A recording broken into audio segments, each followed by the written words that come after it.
45일 동안 단식을 벌여온 유민 아빠 김영호 씨가 단식을 중단했습니다. 새누리당은 김영호 씨 단식 중단이 자신들이 유가족과 대화를 한 성과인 것처럼 포장을 했다가 철회하고 사과하는 소동을 빚었습니다. 관련 소식 종합해드리겠습니다. 박근혜 정부 규제 완화 정책의 실체를 보여주는 시행령 입법 예고가 며칠 전에 있었습니다. 회계감사 사각지대를 대폭 늘리는 내용인데도 입법 예고 기간은 달랑 나흘입니다. 문제점 취재했습니다. 인터넷에서 세월호 판박이로 언급되던 한성호 사건이 정말 세월호 판박이 사건인지 비교했습니다. 등골이 오싹할 정도로 흡사합니다. 51년 전 오늘 미국 워싱턴 DC에서 흑인 인권 신장을 요구하는 평화 대행진이 있었습니다. 이날 나온 마틴 루터킹 목사의 명연설을 뉴스호기 한국 상황에 대입해 봤습니다. 8월 28일 목요일 뉴스K 잠시 후에 시작하겠습니다.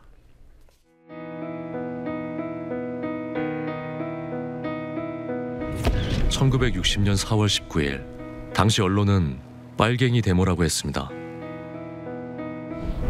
지금 우리는 혁명의 역사로 기억합니다. 1980년 5월 18일 당시 언론은 불순분자의 폭동이라 했습니다. 지금 우리는 독재에 항거한 정의의 역사로 기억합니다. 1987년 6월 10일 당시 언론은 대학생 가두 시위라 했습니다. 지금 우리는 민주주의를 쟁취한 감격의 역사로 기억합니다.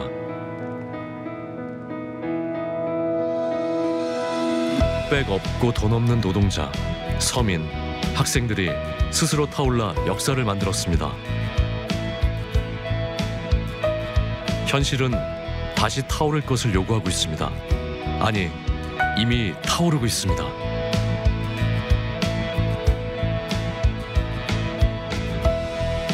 빨갱이를 종북으로, 불순분자를 외부 세력으로, 언론은 말만 바꿨을 뿐 역사를 부정하고 있습니다. 2014년 4월 1일 국민TV가 개국한 이유입니다. 국민TV는 역사를 역사로 기록하겠습니다.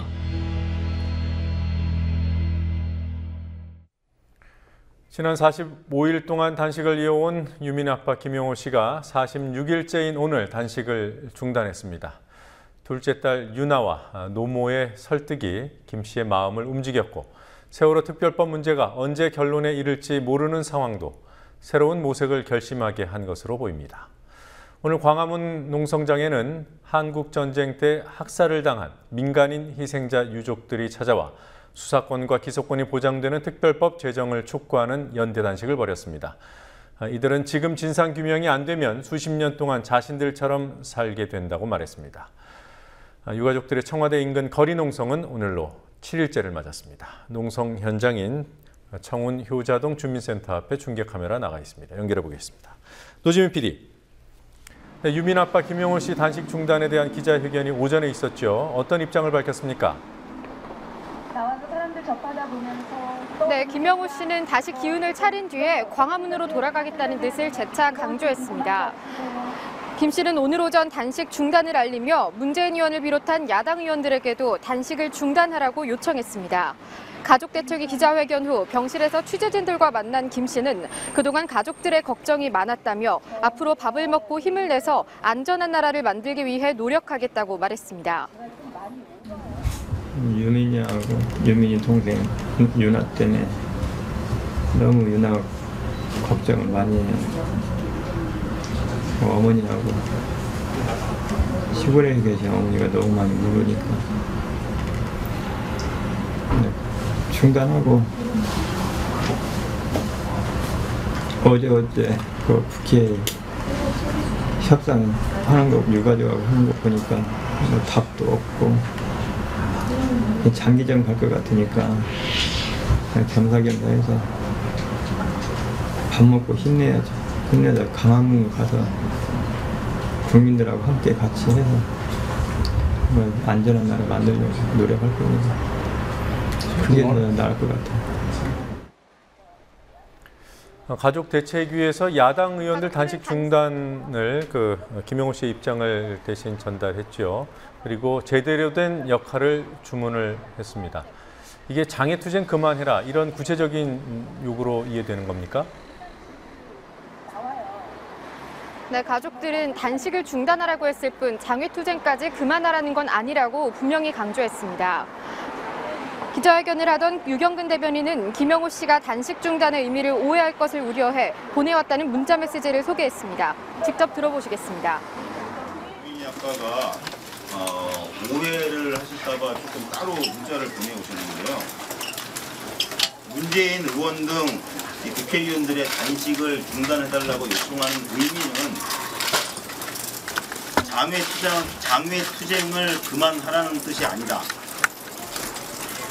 단식이라는 방법이 아니라 또 다른 방법으로 힘을 모아달라는 뜻이다. 한편 김영호 씨의 주치의인 이보라 시립동부병원 내과과장은 복식 과정에서 합병증과 부작용 가능성이 있다며 오늘 점심부터 묽은 미음을 시작으로 점차 양을 늘려가는 복식 치료를 진행하겠다고 말했습니다. 네, 문재인 의원 오늘 단식을 중단한다고 발표했어요. 다른 야당 의원들은 어떻습니까? 네, 오늘로 7일째 단식을 진행 중인 정청래 의원은 문재인 의원의 자리를 대신하겠다며 단식을 지속하겠다는 뜻을 밝혔고 같은 당 김광진, 도종환, 이하경 의원은 하루 단식에 동참했습니다. 정의당과 통합진보당 역시 단식 농성을 이어가고 있는데요. 조만간 지도부 논의를 통해 중단 여부를 결정한다고 합니다. 문재인 의원은 김영호 씨의 단식을 멈추기 위해 시작했던 단식인 만큼 본인도 단식을 중단하고 특별법 제정에 힘쓰겠다며 유가족의 의견이 반영된 특별법 제정을 강조했습니다.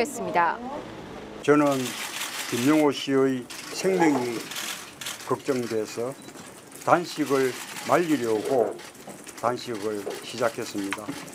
이제 저도 단식을 중단합니다.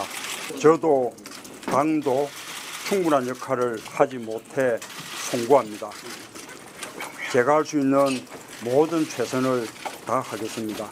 가장 중요한 것은 특별법에 유족들의 의사를 이렇게 좀 반영하는 것, 그래서 유족들이 납득할 수 있는, 받아들일 수 있는 그런 특별법을 만드는 것이 무엇보다 중요하다고 생각합니다. 문 의원은 또 진상조사위원회에 수사권을 주면 정부나 청와대가 곤란한 일이 생기지 않을까 하는 계산을 벌이고 어떻게 하면 세월호 참사의 진실을 규명할 수 있느냐를 생각해야 한다고 강조했습니다.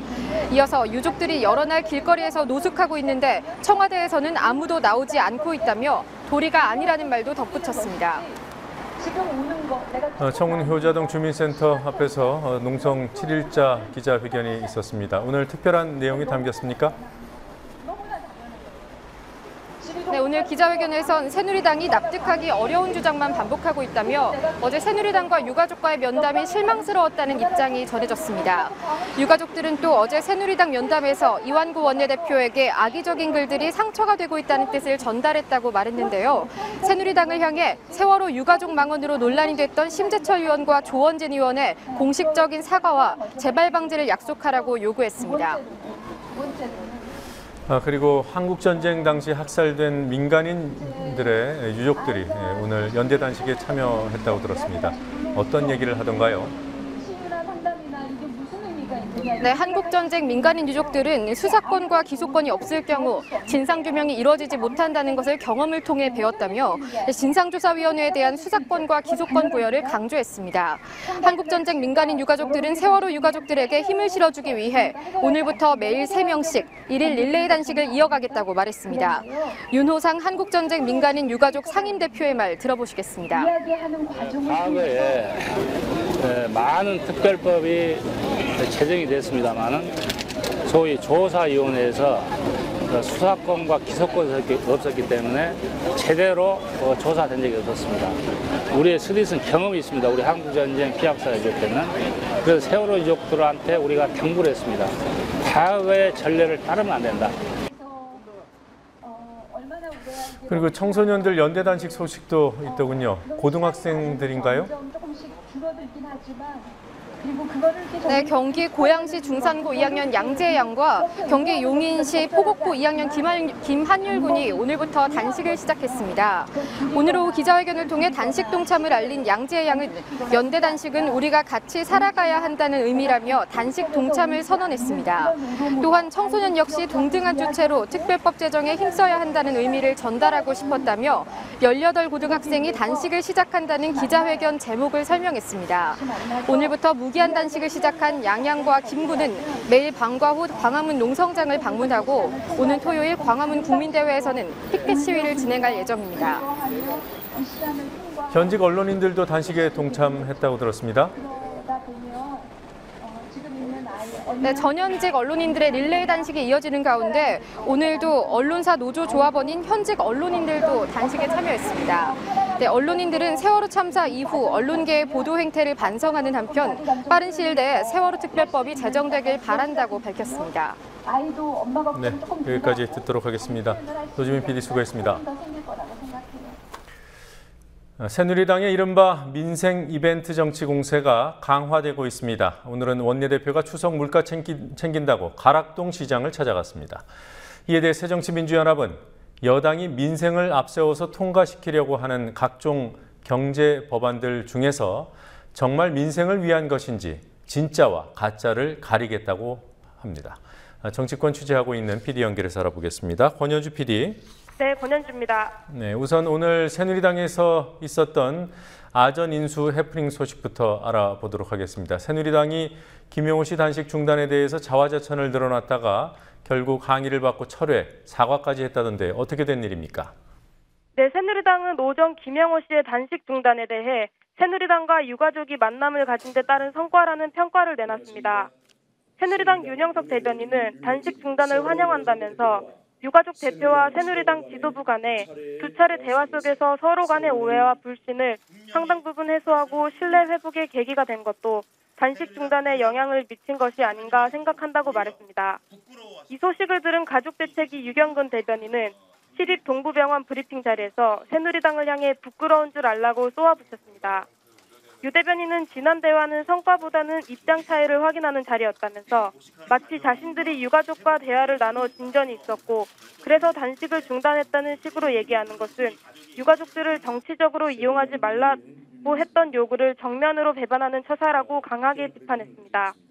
그러자 윤영석 대변인은 오후에 다시 기자회견을 열어 유가족을 정치적으로 이용하려는 의도는 전혀 없었으며 앞으로도 그러지 않을 것이라며 오전 브리핑에 대해 철회하고 사과한다는 입장을 밝혔습니다. 그리고 김용호 씨 단식 중단에 대해서 야당에서는 어떤 반응들이 나왔습니까? 네, 한 목소리로 환영했습니다. 민주연합 한정혜 대변인은 다행스러운 일이라며 김용호 씨의 단식 중단은 현재 논의 중인 특별법 제정에 물꼬를 트는 계기가 돼야 한다고 말했습니다. 연대 단식을 하고 있는 진보정당도 환영의 뜻을 밝혔습니다. 정의당 천호선 대표는 오전 당회의에서 참으로 다행스러운 결정이라며 정의당은 앞으로도 변함없이 김용호 씨의 뜻을 위해서 가족과 함께 끝까지 싸워 나가겠다고 말했습니다.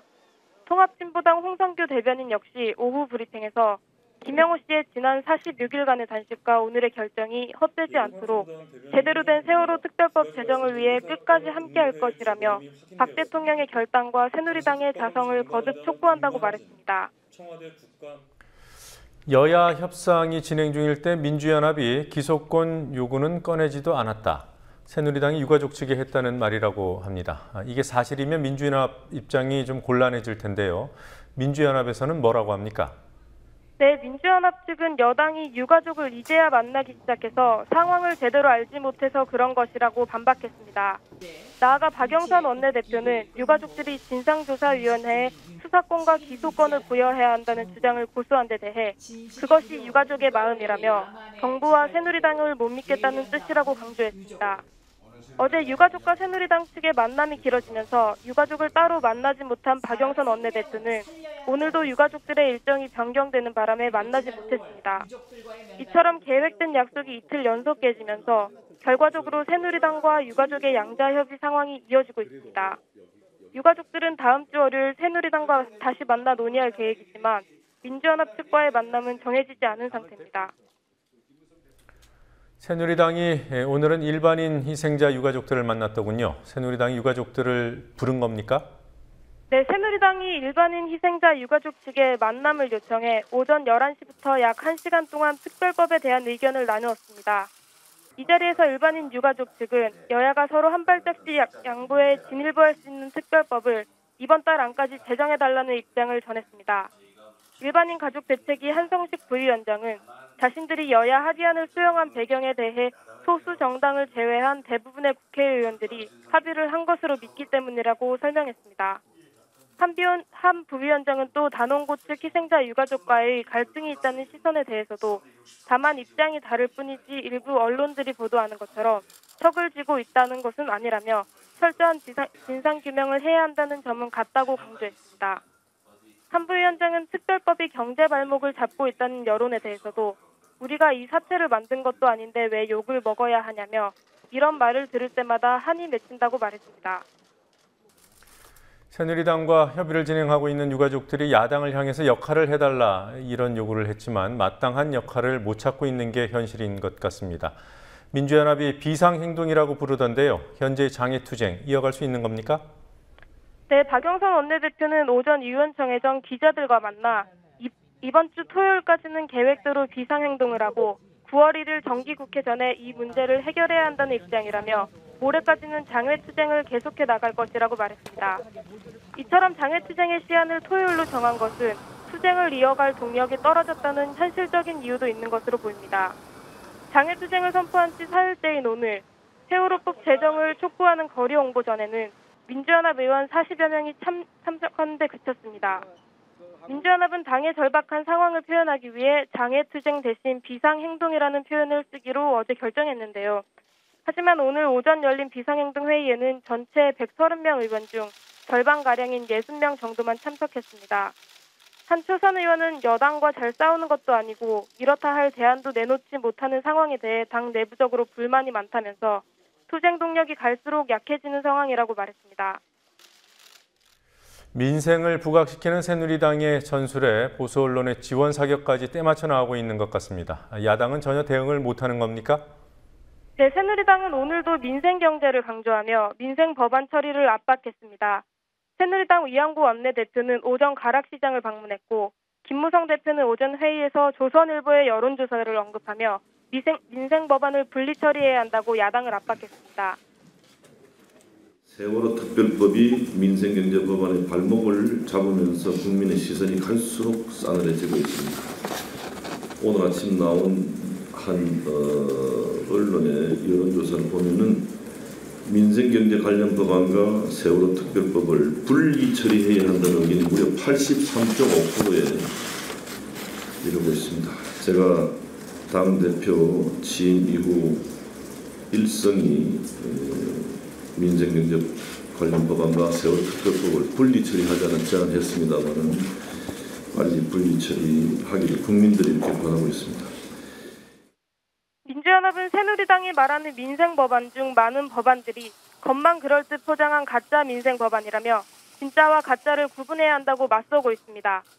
그러나 민주연합 일부 의원들이 세월호 특별법 여야 합의안을 통과시켜야 한다며 이견을 보이면서 여당에 끌려가는 모양새입니다. 새누리당은 여야 합의안을 통과시켜야 한다는 민주연합 내 목소리를 연일 부각시키고 있습니다.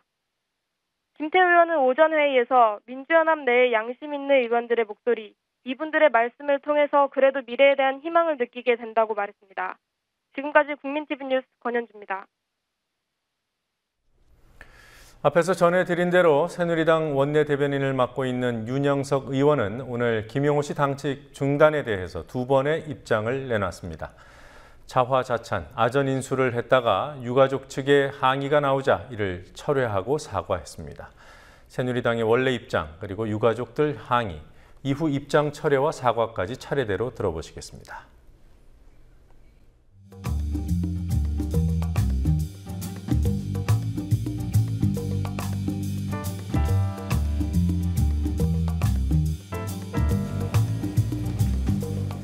안녕하십니까.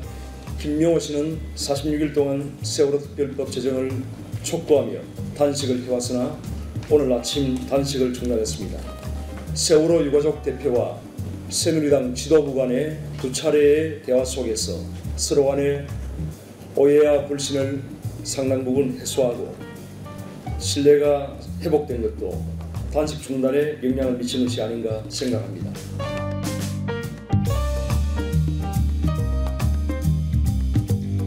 자신들이 유가족을 만나서 대화를 했고 그래서 진전이 있었고 그래서 유민 아빠가 단식을 풀었다는 식으로 이야기를 하는 것은 저희가 누차 직접 강조하고 요청을 했던 이 세월호 참사와 우리 가족들을 정략적으로 정치적으로 이용하지 말아달라고 그렇게 간곡히 부탁했던 그런 우리의 바람을 정면으로 배반하는 것입니다.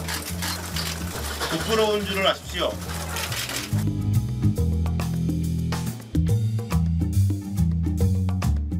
김영호 씨의 단식 중단이 새누리당의 두 차례 만남의 성과로 인해 이루어진 것은 아님을 밝힙니다.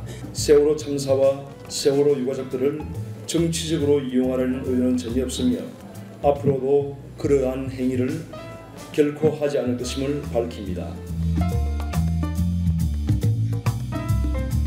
제가 좀 멍댕이 맞더라도 쓸개를 빼놓고라도 좀 하겠습니다. 좀 박수 좀 부탁드립니다. 천주교 공식 조직 중에 정의평화위원회가 있습니다. 인권과 경제 정의, 평화에 관한 활동을 하는 조직입니다. 천주교 서울대교구의 정의평화위원장을 맡고 있는 박동호 신부를 인터뷰했습니다. 서울대교구장이기도 한 염수정 추기경이 세월호 문제와 관련해 유가족 양보 발언을 한 데 대한 견해를 물었더니 언론이 부각한 것처럼 유가족의 일방적인 양보를 요구한 것은 아니라고 본다고 말했습니다. 성직자의 원론적인 말을 언론이 다소 부풀린 측면이 있다는 취지였습니다. 인터뷰 내용 들어보시겠습니다. 청와대에서 한 메시지 가운데서는 남북 문제와 민주주의 문제를 얘기했습니다. 외교를 가능성의 예술이다. 왜냐하면 그 청와대에는 이제 외교관들도 많이 와 있으니까 대상이 되니까 그러면서 남북 문제를 얘기했습니다. 그러니까 남북 간의 관계를 외교의 문제로 이야기를 한 거죠. 민주주의가 더 강화할 필요가 있다. 그 말은 긍정적으로 민주주의는 어떤 가치의 문제니까 과정의 문제잖아요. 그러니까 원론적인 얘기일 수도 있지만 그 자리가 그냥 자리가 아니라 일국의 원수가 바티칸 시국의 원수가 다른 나라의 그 대통령과 정부 관료들과 외교가 있는 자리에서 할 얘기는 아니다. 근데 하셨다. 그 말은 한국에서의 그 민주주의가 그다지 열매를 맺고 있지 않다라는 것을 저는 얘기했다고 봅니다. 주교님들하고 만난 자리에서 부자들을 위한 부자의 교회로 되는 것을 극구 경계해야 된다. 그렇게 얘기한 것은 한국 교회가 중산층화된다 혹은 부자들을 위한 교회가 된다라는 것을 말하자면 비판한 것이 아닐까. 그분들이 원하는 것이 뭐 권력의 문제, 정치의 문제, 경제 문제 차원이 아니라 한 사회가 그분들에 가한 아픔이 크다. 그러니까 그거는 그분들이 원하는 대로 해주는 게 맞고, 그리고 그걸 해줄 수 있는 유일한 힘을 가진 사람은 권력을 갖고 있는 사람 아니겠어요? 우리 신부님들하고 수녀님들은 그런 점에서 유족들이 원하는 대로 돼야 된다. 우리나라 언론이 보인 태도 같습니다. 앞에 뒤에 문장을 이렇게 보니까 추기경의 발언은 이 문제는 정치의 문제도 아니다. 정략적인 문제도 아니다. 라는 취지인 것 같아요. 그런 문제로 이 문제를 접근하지 않았으면 좋겠다는 취지로 저는 봤는데, 그 앞에 문제가 빼고 이제 양보 얘기가 들어가니까 이를 실현하기 위해서는 서로 대화를 하기 위해서는 첫째는 개방성이 필요하잖아요. 거기서는 양보라는 게 뭐를 포기한다는 뜻이 아니라 들어보는 자세. 이제 내 말을 하고 저 사람 말도 해야 되는데 이걸 서로 들어보려면 태도 자체가 양보적이어야 되잖아요. 저는 그렇게 해석을 했는데 뭐 더 자세한 얘기는 제가 또 아직 확인을 못 해봤기도 하고, 또 뭐 추기경님의 뜻은 뭔지 모르겠지만 아마도 그렇게 보이지 않았을까 해석을 합니다.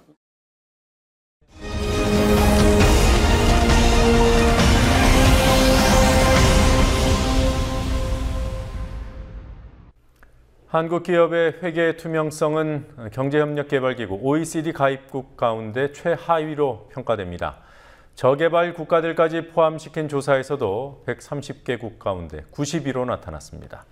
그래서 회계감사를 기업 스스로 하지 못하게 하고 외부 회계감사의 독립성을 보장하는 쪽으로 제도가 강화돼야 한다는데 전문가들 사이에서 이견이 거의 없습니다. 지난 5월 국회도 회계감사를 강화하는 방향으로 법을 개정했습니다. 하지만 정부가 외부 회계감사 대상 기업을 대폭 줄이는 시행령을 입법 예고했습니다. 김지혜 PD가 보도합니다. 최근 박근혜 대통령이 금융권의 보신주의를 지적하는 발언을 연달아 내놨습니다. 이제는 우리 금융기관들도 담보대출 위주의 보수적 대출 관행과 사고만 안 나면 된다는 식의 보신주의를 극복하고 박 대통령의 발언이 나오면서 금융위원회가 대책을 내놨습니다. 지난 26일 박 대통령의 주재로 열린 국민경제자문회의에서 확정된 창조금융 활성화를 위한 금융혁신 실천 계획이 그것입니다. 이 계획의 핵심은 금융당국이 은행 등 금융회사 직원들을 직접 제재하는 일을 대폭 줄이겠다는 것. 잘못을 저지른 직원이 있다면 금융사가 자체 징계만 하도록 하겠다는 내용입니다. 금융사에 대한 당국의 감독이 부실하고 제재가 솜방망이에 불과하다는 평가가 나오고 있지만 그마저도 약화시킨다는 우려가 나옵니다. 감독당국인 금융감독원 관계자도 비판적인 의견을 내놨습니다. 올해 초에 정보보호 관련 사고 터진 지가 지금 몇 개월 됐습니까? 동양 사태 터진 지 지금 몇 개월 됐어요. 이거 지금 누가 한 짓입니까? 직원들이 한 짓이에요. 관리감독 책임을 묻는 건 별개의 문제고 지금 이걸 한꺼번에 야 너 이거 우리는 니네 지금 직원에 대해서 아무것도 안 해 이러면 시장이 어떻게 되겠습니까? 금융당국이 추진한 규제 완화는 이뿐만이 아닙니다. 같은 날 금융위는 주식회사 외부감사에 관한 법률, 외감법 시행령 개정안을 입법 예고했습니다. 시행령 개정안의 내용은 크게 두 가지. 먼저 정부가 회계감사자를 지정할 수 있는 부실기업의 기준이 담겼습니다. 동일업종의 평균 부채보다 1.5배 초과하는 채무를 진 기업 가운데 자산 대비 부채 비율이 200%를 초과하고 영업이익으로 이자도 내지 못하는 기업에 대해 정부가 회계감사인을 지정할 수 있도록 했습니다. 시행령 개정에 따라 정부가 감사인을 지정할 수 있는 기업의 수는 약 100개 정도 늘 것으로 예측됩니다. 이것은 지난 5월 외감법 개정 내용을 구체화한 것입니다. 하지만 법 개정 취지와 전혀 무관하고 오히려 개정 방향과 다른 규제가 이번 시행령에서 완화됐습니다. 지금까지는 주식회사 가운데 자산이 100억 원 이상인 기업이 자신의 회사 소속이 아닌 회계법인이나 회계사로부터 감사를 받아야 했지만 앞으로는 120억 원 이상인 기업만 외부 감사를 받도록 자산 기준이 올라갔습니다. 기준이 높아지면서 2,100곳 정도의 기업이 외부 감사에서 벗어났습니다. 기업의 회계 투명성이 OECD 최하 수준이고 연이어 대형 금융사고가 터지고 있는 상황에서 외부 감사 제도를 강화하기는커녕 감사 대상을 줄였습니다. 회계사들 사이에서는 정부의 이러한 무분별한 금융규제 완화가 결국 중소기업의 경쟁력을 약화시킨다는 지적이 나옵니다.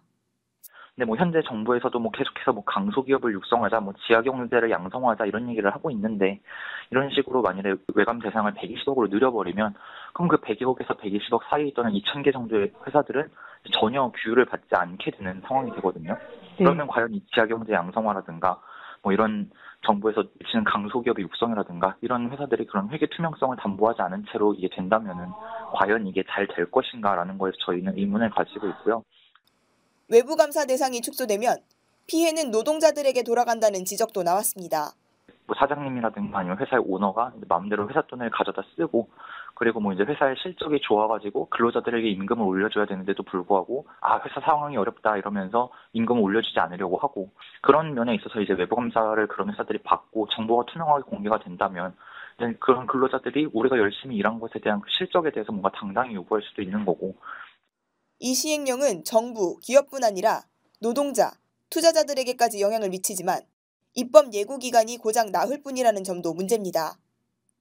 현행법은 입법 예고 기간을 40일 이상으로 할 것을 권고하고 있습니다. 반면 금융위는 일부 명품업체와 대형 소프트웨어 기업 등이 유한회사라는 이유로 외부 감사 대상에서 빠지는 문제를 해소하기 위해 유한회사도 감사 대상에 포함시키겠다고 공언해왔지만 이번에도 누락됐습니다. 국민TV 뉴스 김지혜입니다.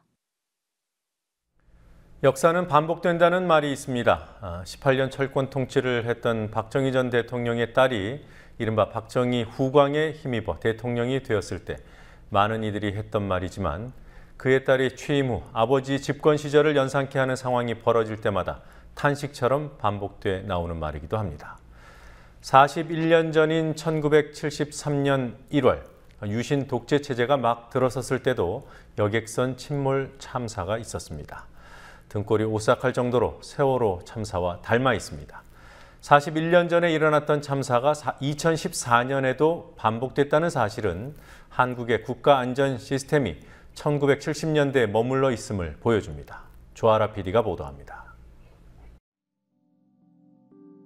10월 유신이 선포된 지 만 100일이 되던 날인 1973년 1월 25일 전남 목포항을 출항한 여객선 한성호가 침몰했습니다. 18명이 숨졌고 43명이 아직도 실종 상태입니다. 세월호 판박이라 할 수 있는 한성호 사건입니다. 두 사건에서 닮은 점은 한두 가지가 아닙니다. 우선 침몰 장소가 둘 다 진도 앞바다입니다. 세월호는 진도 앞바다 관매도와 병풍도 사이에서 침몰했고 한성호 침몰 장소는 이곳에서 북동쪽으로 18km 떨어진 곳입니다. 침몰 직후에 현장에 도착한 구조선의 역할도 비슷했습니다. 한성호 때도 구조선은 스스로 탈출해 갑판 위로 올라왔거나 바다로 뛰어든 승객들만 구조했을 뿐 배 안으로 들어가지는 않았습니다. 이 때문에 사망 실종자 대부분은 선실에서 빠져나오지 못한 승객들이었습니다. 세월호 때는 가만히 있으라고 방송했고 한성호 때도 학생들이 배 안에 있는 것이 더 안전하다고 판단해 선실문을 밖에서 닫아 걸었습니다. 선장을 비롯한 상당수 선원들이 승객을 버리고 탈출한 것도 같습니다. 세월호가 침몰하던 순간 선장이 아닌 입사 4개월 된 3등 항해사가 키를 잡았던 것처럼 한성호 침몰 당시에도 선장이 아닌 무자격 갑판원이 파도 속에서 배를 몰았습니다. 침몰 직후 구조당국의 구조 실패 역시 판박이었습니다. 한성호 사건 당시 신문들은 현장의 조류가 새고 수심이 깊어 구조와 수색에 어려움을 겪었다고 보도하면서 정부의 부실 대응을 지적했습니다. 공교롭게도 한성호 참사 당일 당시 박정희 대통령의 행적도 의문입니다. 대통령 기록관에는 1973년 1월 25일 박정희 대통령이 베트남 종전 기본대비책 보고를 받았다는 단 하나의 일정만 기록돼 있고 한성호 관련 보도에서도 박정희 대통령은 찾을 수 없습니다. 세월호와 한성호 두 사건은 배가 출항하는 과정부터 닮아 있습니다. 세월호는 출항 전 짙은 안개로 시정주의보가 내려진 상태였습니다. 가시거리가 1km 미만일 때는 출항이 금지되지만 가시거리가 500m에 불과한 상황에서 시정주의보가 해제됐고 세월호는 출항을 강행했습니다. 한성호도 비슷했습니다. 한성호가 출항하기 이틀 전부터 폭풍주의보로 인해 연안 여객선들의 운항이 정지됐지만 한성호는 선장이 항로를 조정한다는 각서를 쓰는 조건으로 출항했다가 참사를 당했습니다. 이 밖에도 세월호는 과적을, 한성호는 정원 초과를 했다는 사실과 과적과 정원 초과가 용인되는 비리 사슬이 일상화돼 있었다는 사실에서도 유사점을 발견할 수 있습니다. 사건의 구속 요소는 우연히 일치할 수도 있습니다. 하지만 이 두 사건은 무리한 출항, 과적, 구조 실패 등 참사의 원인을 제공한 구조적인 문제에서 동일성이 발견됩니다. 구조적인 문제가 수십 년 동안 해결되지 않아서 참사가 반복됐다고 보는 것이 합리적입니다. 반복을 피할 수 있는 부분이 없는 것은 아닙니다. 41년 전 박정희 정부는 한성호 참사의 책임을 선주와 선원들에게만 물어 선주 2명과 선장과 선원들을 구속하고 처벌했습니다. 세월호 관련 수사 상황도 지금까지는 다르지 않습니다. 철저한 진상규명을 통해 숨어있는 책임자들을 처벌하는 것만이 41년 전 참사의 역사가 2014년에 반복됐다는 오명을 씻는 유일한 길입니다. 국민TV 뉴스 조아라입니다.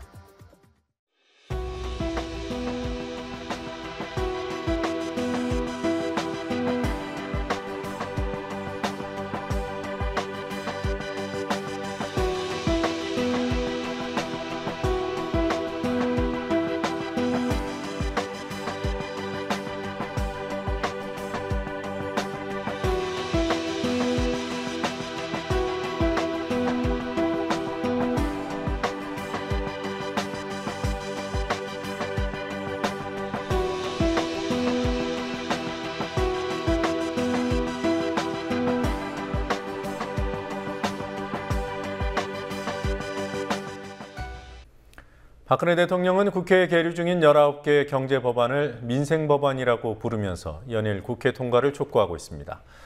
그러나 어제 뉴스K에서 보도해드린 대로 오히려 민생 경제를 해치고 재벌들의 배만 불리는 법안들이 대부분이라는 지적이 이어지고 있습니다. 오늘 나온 주요 뉴스들 정리해보겠습니다. 황준호 뉴스 취재팀장 나와 있습니다. 어서 오십시오. 예. 네, 박근혜 대통령이 민생 법안이라고 부르는데 전문가들은 아니다, 재벌들 위한 법안이다, 반서민 법안이다, 뭐 이런 지적들을 하고 있어요. 구체적으로 이유를 살펴보죠. 참여연대가 오늘은 박근혜 대통령이 민생 법안이다, 경제 법안이다라고 주장하고 있는 19개 법안을 전체를 검토한 후에 이 법안들은 사실 반민생, 반서민 그리고 재벌들의 수건을 풀어주는 그런 법안이라는 반박 자료를, 장문의 반박 자료를 내놨습니다. 아주 대표적인 사례가 원격 진료를 허용하는 의료법 개정안입니다. 환자가 의사하고 직접 대면하지 않고 원격 진료를 하는 건데요. 오진과 의료사고의 위험성이 높아져서 국민 건강을 위협하게 됩니다. 그렇지만 이 기기를 만드는 업체들은 돈을 엄청 많이 벌게 됩니다. 또 두 번째는 현행 최저생계비를 폐지하고 맞춤형 개별급여라는 것을 도입하는 기초생활보장법 개정안도 문제입니다. 맞춤형이라고 해서 좋아 보이지만 실제로 이 개정안이 통과가 되면 관계부처의 장관이 빈곤층 선정의 기준, 또 지급 금액의 액수 이런 것들을 결정하게 됩니다. 참여연대는 정부 재량에 따라서 이렇게 기초생활보조대조 예산을 축소하기 위한 악법이라고 오늘 비판했습니다. 네. 그리고 투기 자본에 유리한 법안도 있습니까? 예, 부동산 투기와 도박 산업을 육성할 수 있는 법안들 때문에 이런 지적이 나오고 있습니다. 예를 들어서 기존의 재건축 법안 같은 경우는 건축이 재건축이 될 경우에 1가구 1주택만 분양받도록 그렇게 규제를 받고 있습니다. 그렇지만 개정안으로 보면 재건축을 할 때 소유한 주택의 수만큼 신규 주택을 분양받을 수 있도록 허가해서 결국은 부동산 투기업자들한테 유리합니다. 많이 가지고 있는 사람일수록 더 많이 분양을 받을 수 있으니까요. 그리고 카지노를 허가하는 법안들이 많은 것도 주목해 봐야 될 점입니다. 예를 들어서 경제자유구역 특별법의 핵심은 신규 카지노의 허가인데요. 또 그것도 있고 또 크루즈 산업 육성법이라는 것으로도 선상 배 안에서 배 위에서 카지노를 할 수 있는 그런 상황이 허용될 수 있습니다. 참여연대는 이미 전국에 16개의 카지노가 있는 상황에서 정부가 관광진흥이 아니라 도박진흥에 앞장서고 있다고 비판했습니다. 네. 그리고 대기업의 수건을 풀어주는 법안도 있다, 이런 평가들도 있어요. 예, 대표적으로는 관광진흥법 개정안입니다. 골자는 호텔 개설을 위한 규제 완화법이라고 볼 수 있습니다. 참여연대 조사에 따르면 이미 우리나라는 호텔 공급이 과잉 상태에 있습니다. 그럼에도 불구하고 호텔 설립 규제를 완화하는 것은 특정 재벌의 학교 옆 호텔 건설을 밀어주기 위해서다라고 지적했습니다. 또 그동안 신용카드 대난이라든지 또 동양사태 같은 대형 금융회사들이 일으킨 사고로부터 소비자들을 보호하기 위해서 독립적인 금융 소비자 기구를 세워야 된다, 이런 요구가 계속돼 왔는데요. 정부는 오히려 이 요구를 완전히 뒤집어서 금융 소비자 기구를 금융감독원의 하부 조직으로 종속시키는 그런 법안을 만들고 있습니다. 참여연대는 민생을 위한 법이 아니라 민생을 죽이는 법이라면서 박근혜 표 경제 악법이라고 비판했습니다. 네. 그리고 삼척시의 그 원전 유치 신청 철회 주민투표가 그 선관위의 그 투표관리 거부로 무산될 위기에 처해 있지 않습니까? 그렇습니다. 어제 저희가 보도를 했습니다. 네. 그런데 2010년 신청 당시에 이미 주민투표를 했어야 되는데 하지 않았다, 이런 주장이 있더군요. 예, 2010년에 삼척시는 원전 찬반 주민투표를 하겠다라는 약속을 하고 시의회로부터 유치 신청의 승인을 받았습니다. 그러니까 일종의 조건부 승인입니다.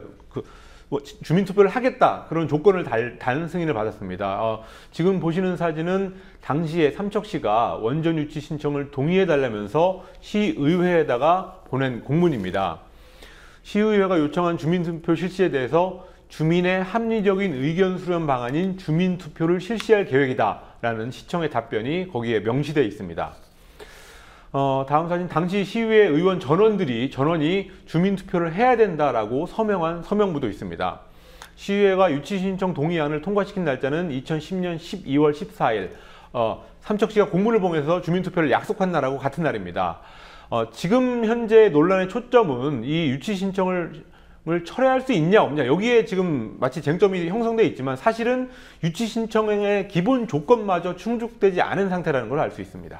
네, 그렇기 때문에 이번에 주민투표를 하면 이런 흠결도 한꺼번에 치유가 되겠네요. 그렇습니다. 근데 그거를 선관위에서는 못하겠다, 관리를 못하겠다라고 하고 있습니다. 네, 그러니까 다시 정리를 하면 그때 2010년도 유치 신청을 할 때 이미 주민 의사는 반영이 안 됐다는 거군요. 그렇습니다. 예.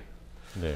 그러면 유치 신청이 아까 조건부 승인이라고 했는데 그 이후에 뭐 이런 문제가 제기되지 않았습니까? 예, 근데 그 주민 수용성, 주민들이 동의하느냐 마느냐, 이거를 판가름하는 자료라고 제출된 게 있었는데요. 예. 당시에 삼척시 원자력산업 유치협의회라는 민간단체가 주도했던 서명운동입니다.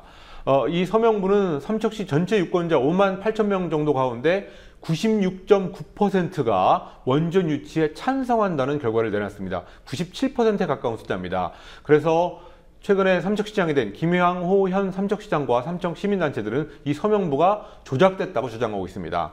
김양호 시장은 취임 이후에 이 서명부를 시청은 물론이고 산업통상자원부라 안전행정부 이런 관계기관 어느 곳에도 이 서명부가 존재하지 않는다라고 하면서 96.9%라는 믿을 수 없는 숫자만 남아있을 뿐이지 실체가 없는 조사라고 말하고 있습니다. 네. 그리고요, 지금 여러 사람들의 이해가 걸려있는 사안이기도 한데 정부의 퇴직연금 활성화 대책. 예. 이게 이제 수익률 높인다는 그런 유혹에 자칫하면 빠져들 수 있는 그런 위험들을 그 전문가들이 경계하고 있더군요. 예. 주식 투자를 할 수 있게 됐기 때문입니다. 이 퇴직연금 제도라는 것은 노동자가 퇴직금을 일시금으로 안 받고 한 번에 안 받고 연금 형식으로 받을 수 있게 하는 그런 제도입니다. 이 퇴직연금을 활성화하기 위해서 최광현 경제부총리가 현행 퇴직연금의 40%만 주식에 투자할 수 있는 그런 규제가 있는데 이거를 70%까지 투자할 수 있게 하겠다라고 말했습니다. 최경환 부총리는 퇴직연금이 활성화되지 않는 이유가 바로 수익률이 낮아서 이런 걸 안 만든다라고 하면서 은행 예금이나 보험 상품으로 원리금을 안정적으로 보호하기보다는 수익률이 높은 주식이나 펀드 이런 곳에 투자해야 된다고 주장했습니다. 최 부총리의 주장대로 주식 투자가 퇴직연금을 더 많이 받게 할 수는 있습니다. 그런 가능성은 없지 않습니다. 그렇지만 문제는 이거 자칫 잘못하면 가입자가 아예 원금, 그러니까 퇴직금 전체를 날려버릴 수 있다는 점을 전혀 고려하지 않은 대책이라는 비판이 나오고 있습니다. 오늘 한국노총과 민주노총이 일제히 노동자의 퇴직연금으로 대형 자산운용사에 배만 불려주려 한다라면서 비판했습니다. 네. 그러니까 이 퇴직연금을 굴리다가 수익률이 안 나고 오히려 손해가 나도 그거는 지금 뭐 노동자들 또 직장인들이 감수해야 되는 것이고요. 그렇습니다. 예. 그러나 이런 것들을 기금을 받아서 운영하는 주체들은 전혀 손해가 날 이유가 없죠. 예. 네. 방송통신심의위원회 직원이 세월호 유가족 김영호 씨 비방 글을 직접 썼다는 사실이 밝혀졌습니다. 예, 방송통신심의위원회 입장이 나왔습니까? 나왔습니다. 오늘 오후에 나왔습니다. 김영호 씨에게 배우 이산이라는 사람이 단식하다 죽어라라는 망언을 했던 사건 다들 기억하실 것 같습니다. 오늘 방송통신심의위원회 직원 박모 씨가 배우 이산 씨를 응원하는 댓글을 단 것으로 오늘 확인돼서 파문이 일고 있습니다. 또 이산 씨와 자신을 비난하는 네티즌들에게 그 좌빨 종북 간첩이라든지 뭐 통진당 당원이라거나 이런 식으로 공격하거나 신성을 털겠다 이런 협박성 악성 댓글까지 연이어 단 것으로 나타났습니다. 이런 사실이 오늘 최민희 의원에 의해서 공식적으로 밝혀졌는데요. 그러자 박효종 방송통신심의위원회 위원장이 공식적으로 사과를 했습니다. 그렇지만 이 논쟁의 과정에서 인터넷 논쟁의 과정에서 벌어진 직원의 개인적인 의견일 뿐이라고 해명해서 또 한 번 비판이 일고 있습니다. 이번 사태를 폭로한 새정치민주연합의 최민희 의원은 성명을 내고 박 위원장은 개인의 일탈이라는 이유로 사건을 축소하지 마라라고 비판했습니다. 네. 자, 이 박모 씨 자신을 공격하는 데 대해서 신상을 털겠다고 했다가 본인 신상이 털린 셈이네요. 그런 상황입니다. 네. 예. 자, 그리고 경찰이 이 세월호 유가족들 비방하는 그런 글들에 대해서 제대로 수사를 하고 있는지는 의문입니다. 예, 어쨌든 안산 단원경찰서는 세월호 유가족들을 비방하는 악성 댓글을 단 네티즌 89명을 수사하고 있다고 오늘 일단 밝혔습니다. 이 중에서 66명은 이미 기소돼서 검찰에 송치된 상태고 1명은 불기소 처분, 또 1명은 내사 종결 처분을 받았습니다. 그리고 나머지 21명은 아직 수사를 받고 있는 상황이라고 합니다. 이 전체 89명의 범죄 유형을 보면 모욕이 75건이고요. 75건으로 가장 많았고 그 다음으로 명예훼손 8건, 또 사자 명예훼손 4건, 기타 2건 이렇습니다.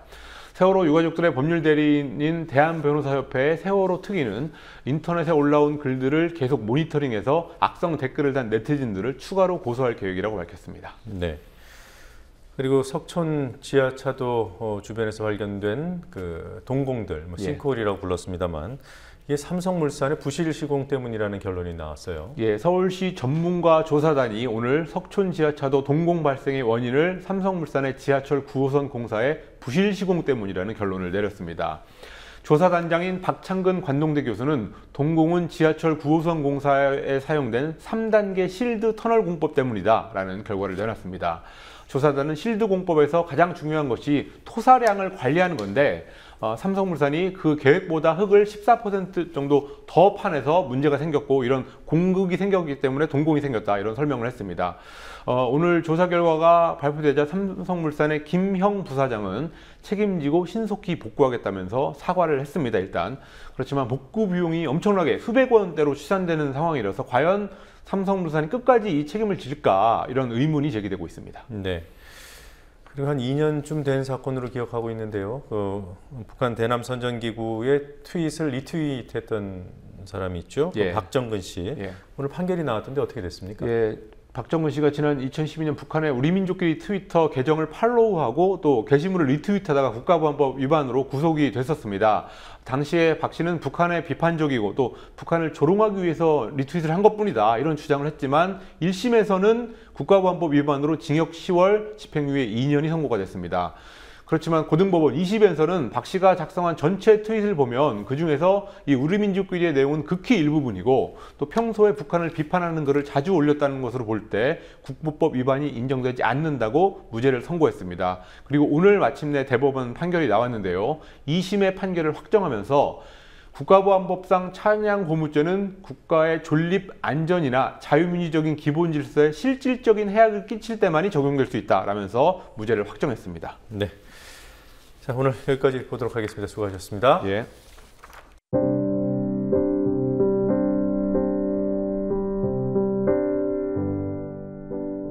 세 번 옷을 갈아입었습니다. 소나기가 아프도록 풀을 쥐어뜯고 낫지를 했습니다. 어지러운 퇴비장을 가다듬었습니다. 김장무, 배추에 물도 댔습니다. 막바지 폭염 속에서 몸을 움직이면 옷이 물덩이가 됩니다.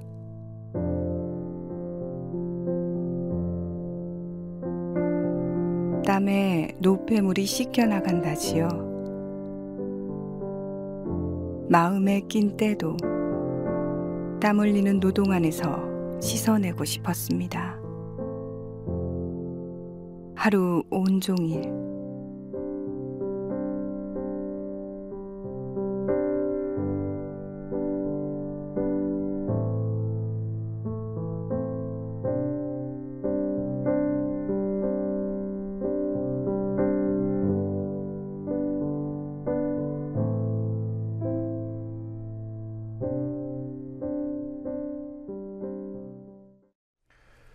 삼성그룹 계열사들 중에는 삼성건설이라는 회사는 없습니다.